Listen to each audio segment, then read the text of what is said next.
শুভ সকাল আমার প্রিয় পরিবার, তোমরা সকলে কেমন আছো?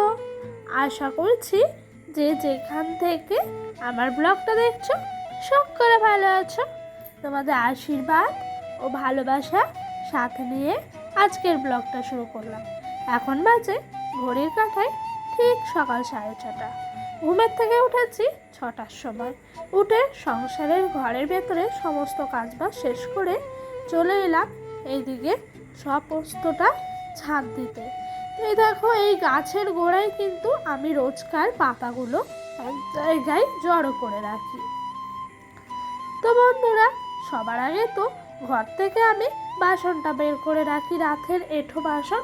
তো সেটাও মেজে নিয়েছি, এখন ধোয়াধুয়ি করছি। আর ওইদিকে দেখেছো বেশ ঝলমলে একটা রোদ্দুর উঠেছে। এখন জানো তো হালকা হালকা শীত পড়াতে ঘুম থেকে উঠতে ইচ্ছাই করে না। যখন শীতটা বেশি পড়বে তখন কি হবে বলো তো? তো বন্ধুরা, সংসারের সমস্ত কাজবাজ কিন্তু একা হাতে সারি।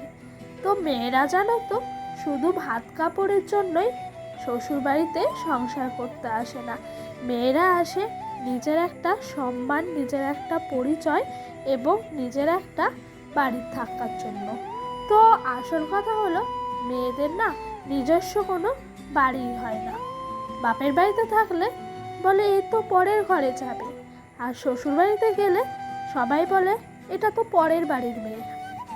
তো সত্যি কথা, মেয়েদের একটা নিজস্ব পরিচয় দরকার, নিজের পায়ে দাঁড়ানো উচিত সবার আগে।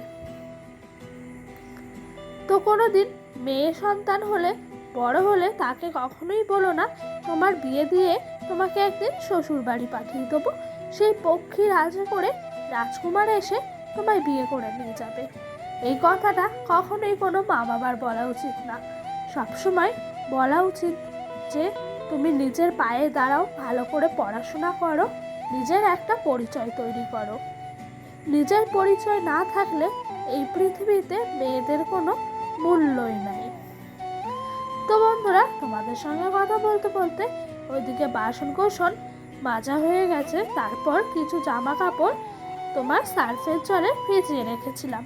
আর ডোডোর এই কম্বলটা দেখেছো, এটা না বেশ কিছুদিন ধরে ভাবছি কাচবো, কাচাই হয় না। কারণ কি বলো তো, এটা ডোডোকে রাতের বেলা দিয়ে শোয়ায়।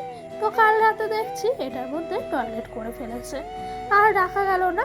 তাই আজকে ঝটপট করে বের করে এটাকে আগে কেচে ধুয়ে নিচ্ছিলাম।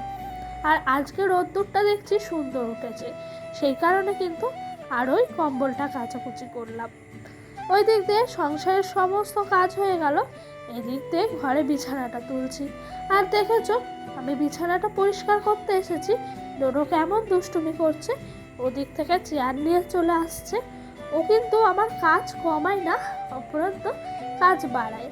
কিছু করার নাই, ছোট বাচ্চা, ও তো করবে এরকম। তো ওইদিকে সমস্ত কাজ হয়ে গেল, এদিকে কিন্তু সকালের খাবারটা রেডি করছিলাম। এক থালায় আলু সেদ্ধটা মেখে নিলাম, আরেকটায় আলুর ভাতটা দিয়ে দিয়েছি ডোডোর বাবাকে। সকাল সকাল খেয়ে দিয়ে কাছে যাবে বললো। কালকে রাতের কিছু তরকারি ছিল, সেটা দিলাম, আর আলু সেদ্ধটা দিয়ে ভাত দিলাম খেতে। তো এই দেখো, খাওয়া দাওয়া শেষ করে বাসন কোসন মাজা ধোয়া করে বেশ একটু সময় ছিল হাতে, তাই এই গাছগুলো লাগিয়েছিলাম। এগুলো হলো আকাশমণি গাছ।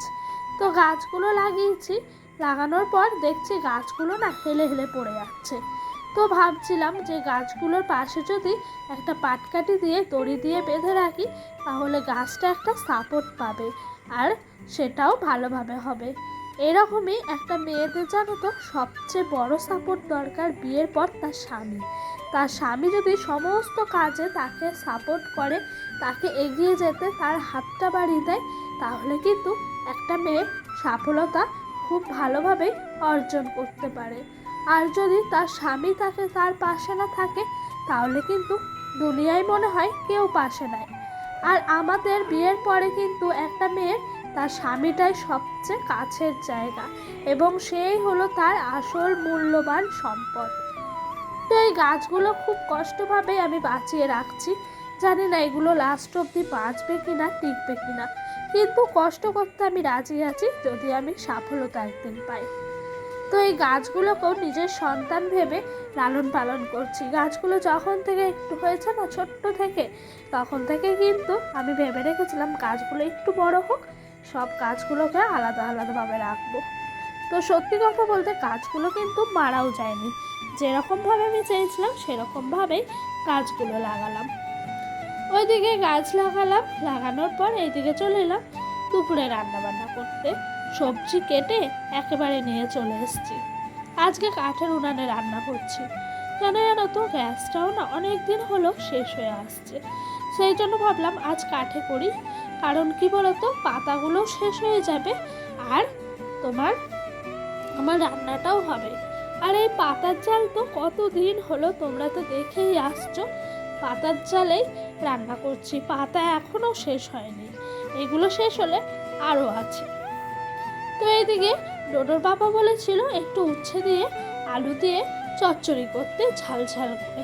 তো ওর কথা মতোই আমি উচ্ছে আর আলুগুলো কুচি কুচি করে কেটে চচ্চড়ি করতে এলাম। ওই দিক দিয়ে ডোডোকে খাইয়ে দাইয়ে স্নান করিয়ে একটু ঘুম পাড়িয়েছি, তাহলে অনেকক্ষণ নিশ্চিন্তে একটু রান্নাটা করতে পারবো। আর উনানটা কত সুন্দর দেখেছো জ্বলছে, প্রথমে কিন্তু জ্বলছিল না।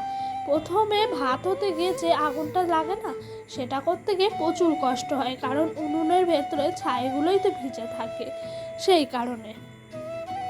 আর একবার যদি উনুন জ্বলে যায় না, তাহলে কিন্তু রান্না করতে আর কষ্ট হয় না।